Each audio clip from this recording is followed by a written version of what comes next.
If you perform services for clients, whether you're a business coach, freelancer, CPA, public speaker, hairdresser, consultant, web designer, lawyer, social media manager, podcaster, the list goes on. If you perform services and sell things, then at some point you've thought about and tried to identify your ideal client, now known as a client avatar. You may even think that you've got this, but I'm here to tell you, if you're struggling to gain more repeat clients and get more referrals, then you're probably off in some way and have not yet identified the perfect avatar for your offering. A client avatar is a specific person that is a perfect product market fit for your service or the product you offer. And most people get this wrong. How do I know? Because as a business speaker in the beauty industry for over 12 years, I worked with thousands of professionals in that genre. And when I asked them who your target client is, the most common answer I would get would be anyone with hair. Well, I'm here to tell you, if you want an above average income and you want to have some level of professional purpose, then you must find an avatar that your offering best serves, that fits your skills and you're passionate about it and you can get paid for it. Lately, I spend much of my time working with coaches, consultants, and public speakers. And when asked who their target avatar is, you get a very similar answer. It's like anyone who is willing to pay. Again, this is the wrong answer. That's why I'm going to share a series of step-by-step questions that you can answer to finally identify your specific avatar to grow your business while you're working with clients that inspire you and will pay you what your services are worth. So as I'm going through these, take the time to write them down and even pause the video if you have to answer these. First, we're going to start with your product or service. What exactly is it that you offer? What problem does your offering solve? Is there an actual use case for it like that already exists? Who is currently buying it? Who are your top 5 current clients, like the best ones, the ones that spend the most money and you have the most fun with? How much does your service currently cost and would you like it to be a different price? What level of service or product are you proposing? Like, is it high end? Is it mid-market? Or is it something that value driven that a lot of people can afford? Here's an example.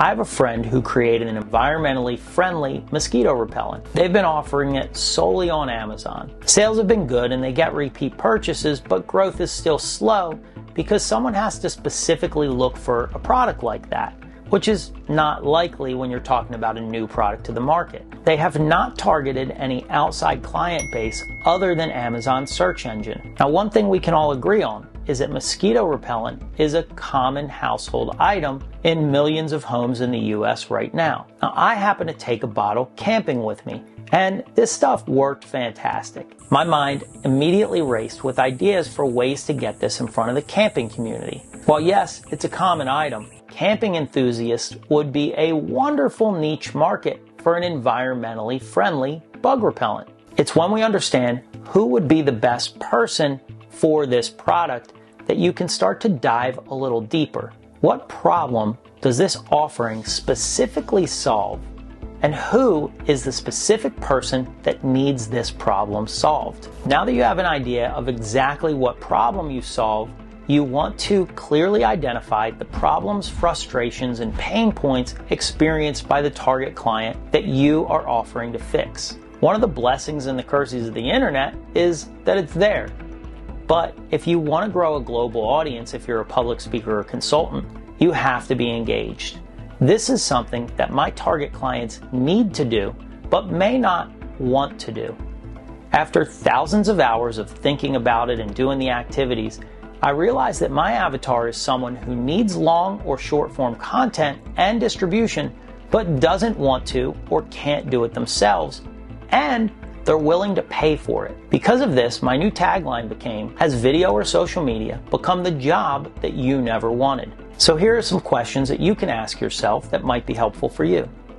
What specific challenges would your target avatar be having that your problem fixes? Again, you want to be specific here because answering general problems that we all have is not going to help you to niche down and find the perfect person for your product. This one breakthrough opened me up to a very specific group of people within a large red ocean. There are lots of consultants and public speakers, but I want the ones that want to grow on social don't want to do the work and can pay for it. Almost immediately after discovering that, I started gaining new clients.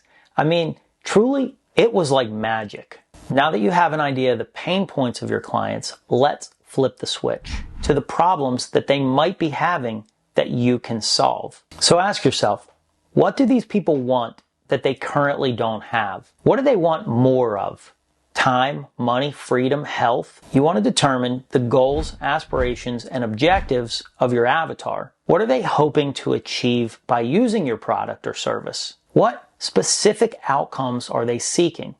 This may look simple, but this needs to be very specific. What is the specific result that you can guarantee for your client? What transformation does your product or service cause? What pain does this solve? Does it save them time, money, maybe both? Does your solution help them to make more money? Does this shampoo make their hair feel softer while keeping it healthier? Does this mosquito repellent work, and is it safe for my kids? Do your tax services save thousands for businesses with over 75 employees? Does your online course take the user from zero to hero in a specific skill?